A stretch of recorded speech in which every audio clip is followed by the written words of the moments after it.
Welcome to InfoBridge with Joy.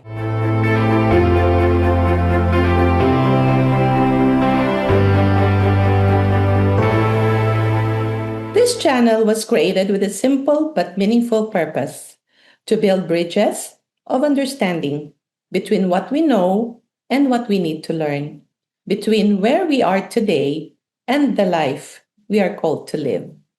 Here, I don't just share content for the sake of sharing. I choose conversations that matter, topics I believe can help us grow, not only professionally, spiritually, but more importantly, as individuals. And today's conversation is one of those. As we enter the Lenten season, a time of reflection, renewal, and deeper awareness of our life's purpose, I felt strongly that we should talk about something we often set aside, yet something we all must eventually face. Not in a way that brings fear, but in a way that brings clarity, peace, and love. Because preparing for life's final journey is not just about ourselves, it is also about how we care for the people we will one day leave behind. That is why I am truly honored to have with us today Father Larry Tan, SDB, author of the books Coming Home and Homebound Reflection with a Homebound Planner, to guide us in this meaningful and very timely conversation. And today we are very lucky to have with us Father Larry Tan. And we're going to talk about a very timely topic. The title of our episode actually is Homebound. But let's learn more about Father Larry of what is this all about. Good morning, Father Larry. Thank you so much Good. for accepting my invitation for this short interview. Very timely po talaga itong topic natin for the Lenten season, di po ba? Yes. Yes. Good So, morning too. I'm yes. just So, happy to oblige you. yeah, thank you po. Father Larry, before we start with our discussion no, of the topic, can you please just share with us where are you based now and what do you do? Actually, I am presently assigned in Don Bosco Academy in Mabalacat, Pampanga. Mm. And uh, in effect, I'm already retired. Like me. Retired Yeah. retired in the sense that I don't hold any administrative offices in the school. Mhm. So I am the confessor of the students. And of Mhm. course, we celebrate Mass whenever it is necessary. So basically, yun lang ang gawain ko. Makinig ng mga kasalanan ng mga bata at saka magmisa pag kinakailangan na. So, parang retired na rin yun kasi wala akong masyadong responsibility, kaya walang sakit sa ulo at walang stress sa buhay ko. Wow! Wow, that's really the blessing of being retired, di po ba? Pero kahit na-retired na tayo, Father Larry, tingnan mo, andito pa rin tayo, di ba? So, finding purpose, in our lives. So, Father Larry, I chanced upon that book, no? Homebound. But can you tell me more about this book? And because we want to relate this to the Lenten season now, how do we prepare ourselves spiritually? Pero nakita ko sa libro nyo, hindi lang pala spiritual preparation. Meron pa pala for our family, for our loved ones. So, can you please tell us more about that book? Or books? Yeah, Mm-mm. yeah. Actually, there are three booklets with regard to, of course, facing the ultimate reality, which is death. Yung isa, the first one I wrote was about the come home. It is really a compilation of prayers for our deceased loved ones. Mhm. Kasi it came about because of my father who was sick in the United States. So I went there I had nothing better to do during the time that I was watching on my father in the US. Mhm. Nagsawa na ako sa HBO. Ngayon wala na yata yung HBO, YouTube Meron na pa ngayon or po. whatever, Okay. Netflix. Meron pa. Well, I don't know. Siguro kailangan mag-apply. But Opo, meron. so naisip ko, mga tao laging namomroblema kapag may patay kung anong darasalin. Kaya that's how it came about. So I started compiling the prayers for those who are about to die, those who are dead, and so on. The mga different novenas, different choices. Kaya Okay. yung coming home, may different choices yan.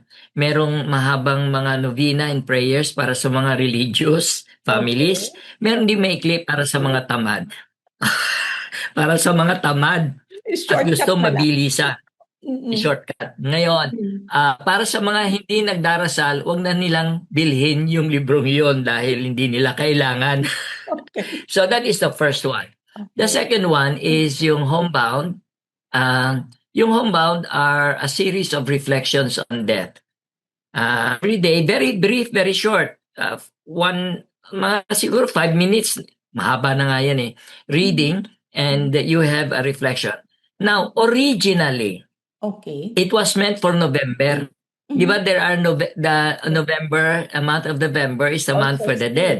So Mhm. originally, it was meant to be for November. From November 1 to November 30. Kaya there are 30 reflections in the homebound I because see. that was the intention. Kaya Mhm. lang, hindi ko na sinabi para sa November lang yon dahil otherwise people will only read it pagka panahon ng November. Samantalang, it's supposed to be something that you should reflect and read and prepare yourselves for. Yeah. Kaya laging biro ko ay kapag mayroong may sakit o kapag pwede pa silang magbasa o walang magawa, Mhm. ibigay yung homebound para makapaghanda sila inevitable reality.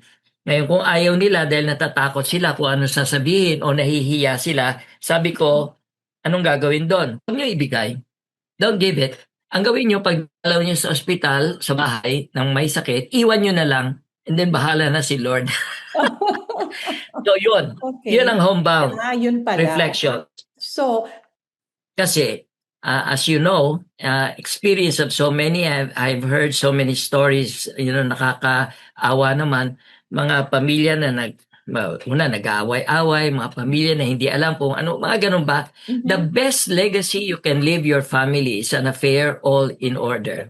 Mm. So that is the best thing you can ever do na dapat maayos. Dahil kung hindi mo nga maayos ngayon na buhay ka, paano mo ma-expect na yung mga iiwanan mo, maaayos sila, mahahanap nila, magagawa nila yung hindi mo nga nagawa nung buhay ka at sa'yo yun. Kaya yung homebound planner is meant to clearly write all the things that you want, that you need to do, that you want your family to know. Um, So, at least to prepare. Kasi kahit na anong sabihin natin, darating at darating din tayo doon. Kaya paghandaan na natin. Dati-dati, mga tao, kapag may ganyan, sabihin, bakit ganun? Natatakot, napaka-gross. Kailan mo pa gagawin? Pagpatay ka na. Tapos na, mhm. wala na. Yeah. Kaya mabuti ng failing to prepare is preparing to fail. So Oh, failing to prepare is preparing to fail. And this one is not for you who answer it. Actually, the homebound planner is not meant for the person, but it's meant for the family. Para yes. alam nila ano ang gusto mo. Alam nila kung nasaan ang mga kayamanan mo. Mhm. Alam nila kung ano ang mga wish mo, ang mga woodens ninyo. Mhm. So, in effect, it is something that is very practical. For example, sino ang dapat makaalam kapag ikay sumakabilang buhay? Ayan. Susulat mo, pati contact number. Mhm. Now, bakit? Siguro naman ayaw mo paalam yan sa bangko, lalo na sa BSP. Baka i-hold at i-freeze ang iyong assets or yung mga bangko. Mhm. Sinong gusto mong makaalam? Ilalagay mo yung mga pangalan sa contact number. Siyempre, Mhm. hindi mo papasabi yan sa mga pinagkautangan mo. No? Yung mga ganon. How do you want to be disposed? Whether you want to be buried, Mhm. whether you want to be cremated, which is Mhm. now very uso, very And then whether you want to be donated. I mean, yung mga ganung ano, para alam kung anong gusto mong mangyari. I And then see. of course, lahat ng mga habilin mo na gusto mong dapat malaman. And to that effect, dapat ayusin mo mga papeles, yung mga Mhm. documents. Well, anyway, I'm sure you know better yung mga properties, yung mga inheritance because talagang magulo, talagang magusot kapag may nangyari at hindi maayos, hindi clear ang Mhm. kagustuhan ng yumao. I So see. the intention is very simple. Okay. Where you want to be Uh-huh. interred, saan mo gustong iburol, Mhm. anong mga bulaklak pa, I mean, there's all minor things, mga kung ano-ano ba. So anything and everything, sa makatuwid, you are the ones who will orchestrate your funeral. Mm. Kaysa pagpatay ka na at ayaw mo yung hinanda sa iyo, hindi ka makakalag no, patay ka na eh. Pero yun at least, pati yung picture na gusto mong, ang Ilagay. gusto mong ilagay, Okay. yung damit na dapat mong Mhm. isuot, lahat ng Mhm. yan, Yeah. sabihin mo na. Kasi Okay. pagpatay ka na, no say ka na eh. Hindi Wala ka na na. makapagsalita. At pag Okay. nagsalita ka, baka tumakbo lahat ng mga nakikilibing sa iyo. So, those Okay. are the things Okay. nakalagay doon, more or less. So, Okay. all the things that you need to know. Oho. So, Father Larry, ano pala, imagine, I just discovered your book and you have three pala. I was talking about the homebound planner, no? We will be talking about that in detail later on, ano? Pero, like you mentioned, yeah, ang iba, marami nagsasabi kasi pag pinag-usapan ang death, ano ka ba? Napaka-morbid mo naman. May mga ganun po, di ba? And then, some naman are very open about it. Like our mother, no? When nag-alaga din po ako ng mother ko sa US and sinabi pa niya kung ano yung gusto niyang damit na isuot and everything. So, maganda po yung ano. But most importantly, Father Larry, you mentioned something about yung mga pag umalis na tayo, yung naiiwan natin, minsan nagkakagulo. Minsan, they fight over something. In fact, when I was still working ano, sa bank po ako, I would receive letters na nagtatanong, how do we approach a bank? Kasi alam namin may savings yung father namin o yung mother namin. So they don't know what to do. So anyway po, we will be talking about that later. But then, Father, going back to the book, no, Homebound, at saka maganda yung sinabi nyo may Coming Home pala. That's the first book, and then followed by Homebound. So the title in itself is very comforting. So in your, ano po ba, what does going home mean in the context of our life and context of death? Kasi actually, the title, the idea came about because, in the United States, there is you call yung homebound ministry. Ah, okay. May mga may mga parishioners sila or even who reach out to those who are sick, those who are dying. Mm. So homebound ministry nila yon, which is Mhm. something very important. Dahil sa totoo lang, ang bakbakan ay nasa last moments. Oh. Nandun yung mga, that's the last hurrah na eh. So Mhm. mga demonyo nandiyan na, pati yung mga anghel na dapat, nag-aagawan sila. Siyempre, that's their last hurrah. And kumbaga last lap na 'yan. So kaya kung sinong manalo, at least panalo sila. Kaya ministry na gano'n para sa mga malapit ng sumakabilang buhay.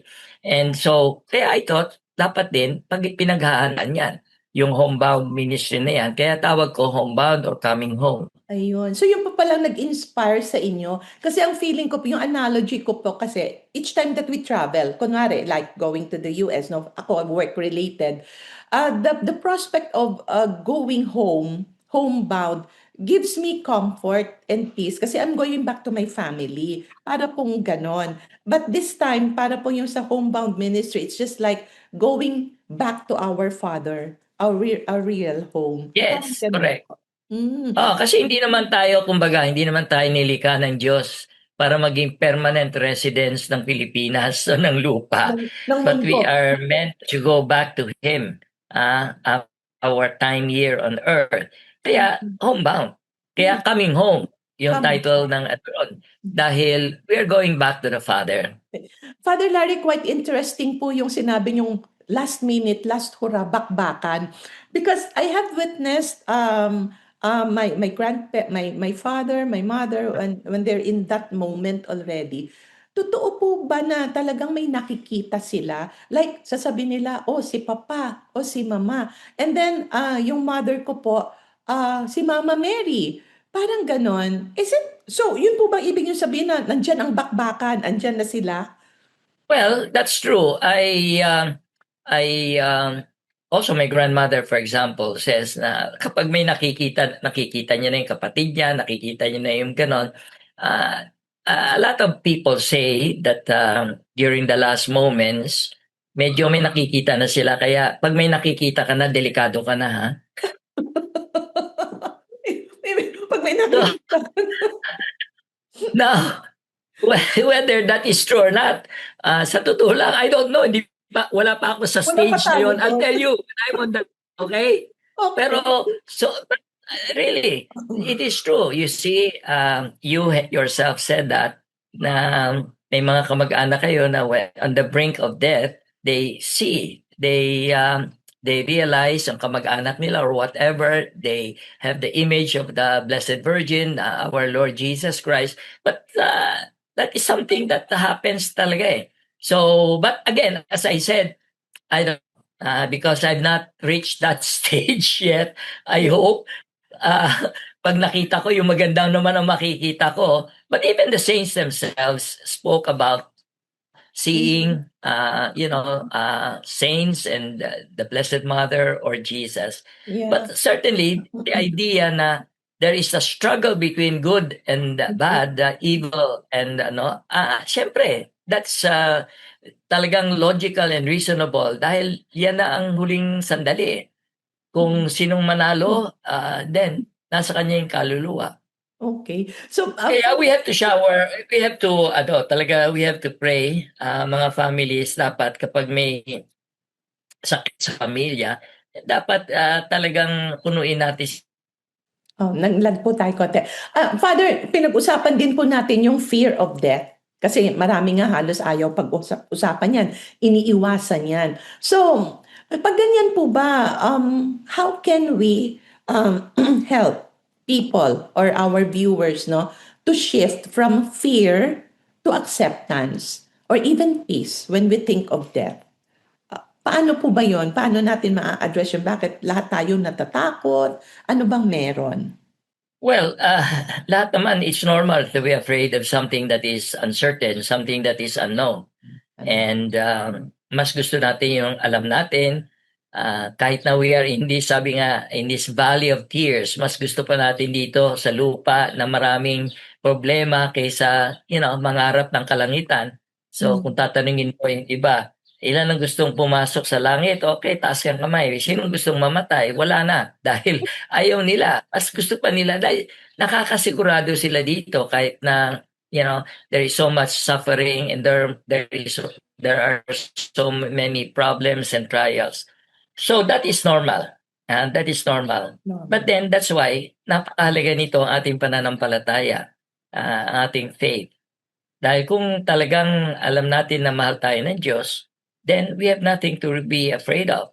And alam din naman natin in faith that whether you like it or not, whether mayaman ka, mahirap, whether ikaw ay lalaki, babae, bata, matanda, senador, kargador, pangulo, panggulo lang ng bayan, mamamatay ka, pari o madre. There is no escape. And therefore, you might as well get ready and be comfortable with the reality of death. Kahit na ako natatakot, syempre. But then, kinakailangan ulit-ulitin mo ang iyong tiwala sa Panginoon that He knows what is best. And then, at the same time, dapat laging handa. Laging handa. Parang Girl Scout at Boy Scout, laging handa. Father, kasi you mentioned, preparing for death, para bang, would you say that preparing for death is also a way of preparing to live more meaningfully? Parang yun po yung sinasabi niyo, laging handa. Yeah, dapat by preparing for this, you should live a more meaningful life. Mm. Alam niyo, isa sa magandang attitude yan si Saint Therese of Lisieux. Alam niyo naman, she died in her early 20s, 24 yata siya. Mhm. And on her deathbed, Carmelite nuns were already around her.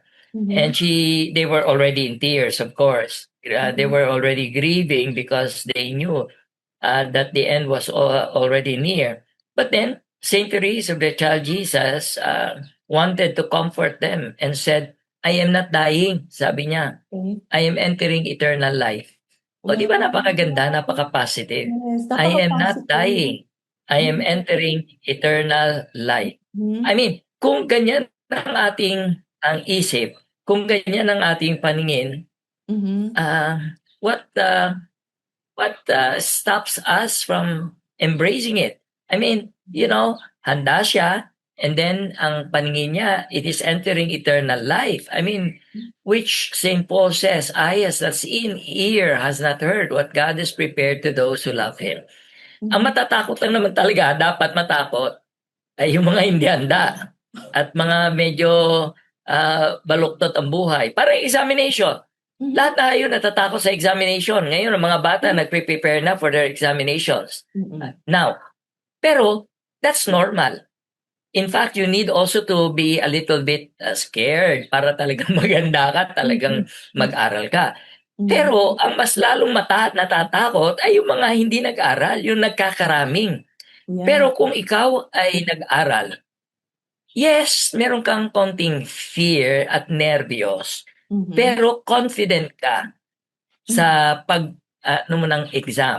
So gano'n din, kapag tayo ay namuhay ng maayos, then we are confident, not na over ano na with the mercy of God, we trust in His goodness na after all has been said and done, Mhm. you know, we are ending our life but we are entering into a better life.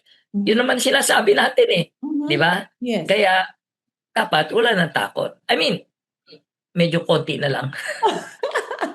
Ay, actually, yun po yung sinasabi na normal sa atin yung may fear of the unknown. If you are uncertain. Kasi sino naman po bang nakapunta na sa atin sa langit or sa impyerno na bumalik ngayon na makakapagsabi? But I don't know, may mga stories po kasing ganyan, di ba? But then, Mm. I have witnessed na like what you mentioned about Saint Therese, no? Looking at it in a positive light, it's just like yearning to be home and to be with God, our Father. Parang, I saw that from our parents po eh. When our mother passed away, bago yun, nakita ko, tinitingnan niya yung calendar, nagbibilang siya. And then sabi ko, Ma, ano bang tinitingnan mo sa calendar? Sabi niya, ang tagal naman, hindi pa ako kinukuha. So parang nakita ko, she's not really afraid, but she's really longing, no? To be with our Father in heaven. So napaka-positive po nung iniwan niya sa amin. Like yung father naman po namin, just 2 years ago, when he passed away, parang before that, ang ganda din po nung kanyang ano, nakatingin lang siya very peaceful and we've been praying, no? So, sa ganun po, Father, it's the spiritual preparation that we are doing. Dapat mamuhay tayo ng maayos. Yun po yung ano natin, di ba? Para handa. Pero now, let's go back po dun kanina sa when we started our question and answer portion. You mentioned something about the homebound planner. Other people call it po love folder. Other people, sabi niya, oh, prepared na ba yung love drawer mo? Or simply, it is like a folder where we organize important documents, accounts, final wishes. Yun po yung kinuwento nyo kanina. So, can we again and talk about that? Paano po ba ito na-align? How does this align with our responsibility to our family? Kailangan po ba lahat tayo merong ganitong love folder? Parang ganyan. Dapat. Mhm. Dahil kawawa naman, sa katulad ng sinabi ko, the one who will benefit is your family. Hindi ikaw, patay ka na eh. Oh. Because they will not have to second guess what you like. They will not have to to try to what your hunch kung ano ang mga gusto mong mangyari dahil nakasulat na eh. I have friends who gave me feedback when they have the book na sabi nila napakadali, napakaganda dahil susundin lang nila ang kagustuhan na nakasulat ng kanilang yumao. Period. They don't have to ask, they don't have to search, they don't have to because everything was there already, even the documents, finances, properties, and so on. Kung talagang handa, kung talagang inanda at talagang diligently ginawa. Kaya hindi biro lahat. Kahit na meron ka o wala ka, maganda ka pa rin. Kasi there are many questions that generally come out when a person dies. Many questions. O saan natin, simple lang, mga practical, saan natin ibuburol? Ilang araw? Sino, baka gusto mo pati choir pa, sino ang pari, imbitahin, sino ang mga ganyan. I mean, with that, at least nagiging madali para sa mag-anak kung ano ang kanilang dapat nila gawin in compliance with the wish and the desire of the deceased. I see. So, yun lang naman. Kahit na ako, wala naman akong yaman eh. Pero ang mga dokumento, meron ako file, may folder ako, whatever you call it, love notes mo or whatever. May folder ako. At lalong-lalo na kapag ako'y nagbabiyahe, I leave it with a staff, a secretary, in case something happens because nowadays, it's so uncertain. Baka mamaya mabaril tayo, matamaan tayo ng missiles ng Iraq or ng Iran. Tapos na. I mean, at least alam na, ito na lang, sundin mo na lang. And time again, yung homebound planner ko, ina-update ko yan. Yung talaga homebound po. planner ko. So, ano ina-update ko yung latest po? akin. Yung sa inyo. Yung aking yung mga sa'yo. sagot. Yes, of course. It should be Yung aking mga updated. sagot, I ina-update see. ko, syempre. Oo. Ang akin, syempre madali dahil naka-computer eh. Syempre the book is May computer naka-computer. na. So, ina-answer ko na lang. So, I updated para para maliwanag. I see. Speaking of updating, Father, no, kasi yung iba, by accident, bigla nawawala, di ba? So kung wala tayong piniprepare sa ngayon na parang love folder, and if something happens to us, so our family will be at a loss. May mga naririnig nga rin po ako mga sad stories na minsan nagkakaroon ng disagreements, no, among siblings na hindi, ito ang gusto ni daddy. Sasabihin ng isa, ito ang gusto ni daddy pero walang written, no? Kaya lahat sila, they want something na ano ba talaga ang kagustuhan nung namayapa. So with that, Father, no, parang, so now that we are approaching the Holy Week, ayan, how can reflecting on our mortality deepen our Lenten journey? So as we prepare ourselves naman po. Well, at least with the coming of the Holy Week, it will, well, of course, basically the focus there is about our Lord who, suffered and died. He entered Jerusalem knowing that his days were numbered already. When he entered Jerusalem, he knew that his days were numbered already. And then, of course, the suffering death of Jesus. So, ipaalala rin sa atin na tayo rin. But then, it's a sign of hope. Because without the Good Friday, there's no Easter. Without the death, there is no resurrection. So, if we want to go to heaven, as we all hope we would, then we have to die. The thing is, we do not know the day, the hour, and the moment, and so on. But it is bound and it is going to take place and it's going to happen. So kapag tayo lamang ay talagang nagtitiwala sa Kanya at matindi ang ating pananampalataya, death is not the end, but simply the bend to a new life. Just like Jesus had to suffer and die in order to, save us and to redeem us. So ganun din, we are not an exception. There is no exception.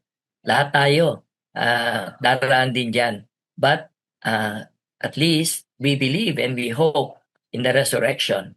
And so that should be more than enough for us to, be confident and hopeful sa mga pagdiriwang. Kaya paalala sa atin na, kaya nga in the Easter celebration, alam naman natin na the consequence of sin is death, the Mhm. most obvious. Kaya nga in the Easter Vigil, nandun yung tinatawag nating kinakanta yung exulted. Mhm. And ano sinasabi? O death, where is your sting? O death, where is your victory? Mhm. Nasaan ang iyong kagat? Nasaan ang iyong ang tagumpay? Tagumpay. Dahil with the death of Jesus, he rose. Pinakita niya he was more powerful and stronger than death itself. And Mhm. so it is. We declare it. We celebrate it.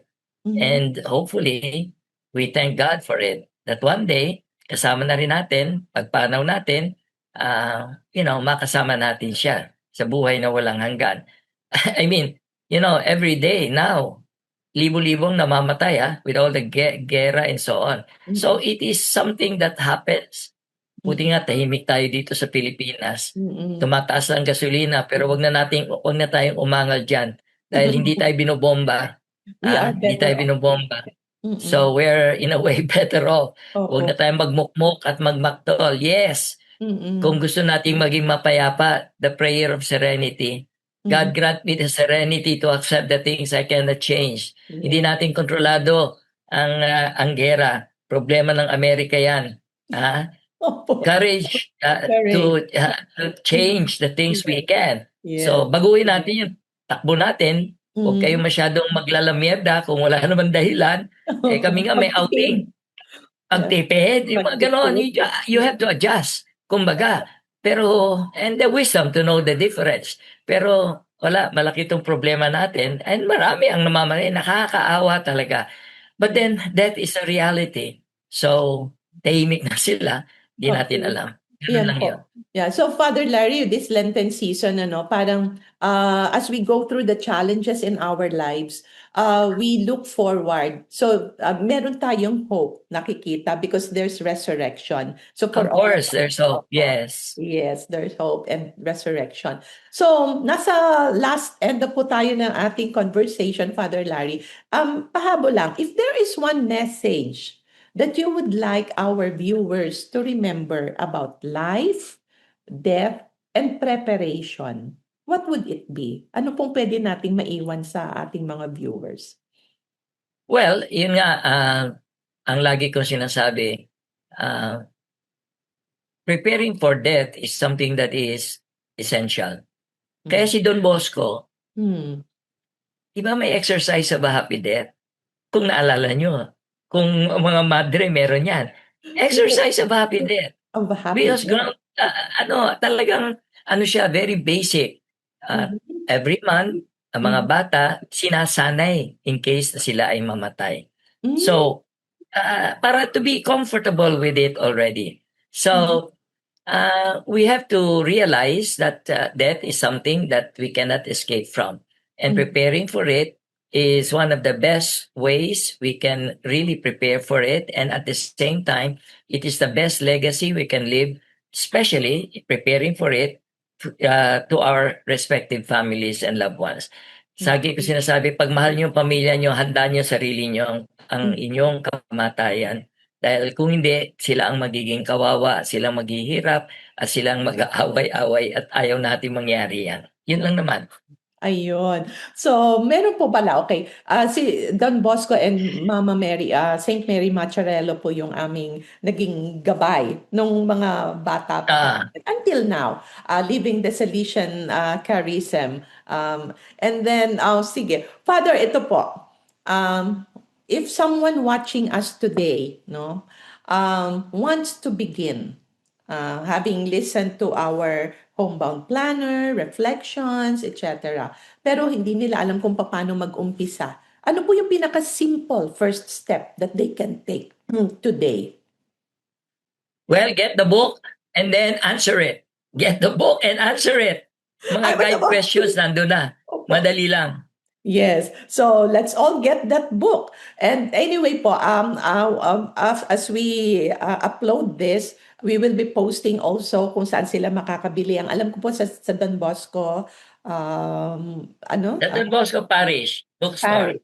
Opo. Kung And then, wala, right then you? sa akin. Yes. So we Kasi will hindi lahat post. yan available hindi available. It's available. Hindi available yan sa mga bookstores. Sa Ah, Don Bosco lang. I see. Or sa Word and Life Publications. Or kung maramihan sa akin. Because Opo. I have the supplies. So we will be posting your email address and telephone numbers for Walang those who would problema. like. Opo, for those who would like to order. Isa na po ako doon. So the three, I'd like to have Coming Home, yung Homebound Reflections, and then Homebound Planner. Ayan. Yun po ang aking first step na gagawin today. Ayan. Thank you so much, Father Larry. So Welcome. Welcome. masaya po ako because we're doing this on my special day, my Oo birthday nga eh. On special. your birthday, Saint Joseph. Opo, kaya Saint Joseph. yes. And also Lenten special na rin natin ito. Ayan. So God bless you, Oo. Father Larry. Thank you. As we end today's conversation, I invite you to take a quiet moment, not just to listen, but reflect. In the business of life, we often postpone the conversations that truly matter.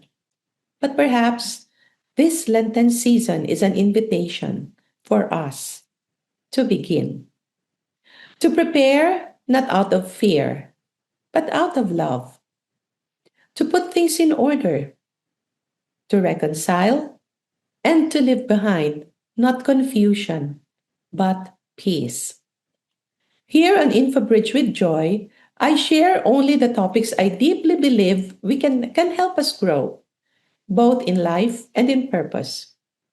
If today's episode spoke to your heart, I invite you to share it with someone who may need it. And if you would like to continue learning through these meaningful conversations, please subscribe to the channel. Let us continue building bridges of understanding, of wisdom, and of love. This is Joy, reminding you to live with purpose and to prepare with heart. God bless you.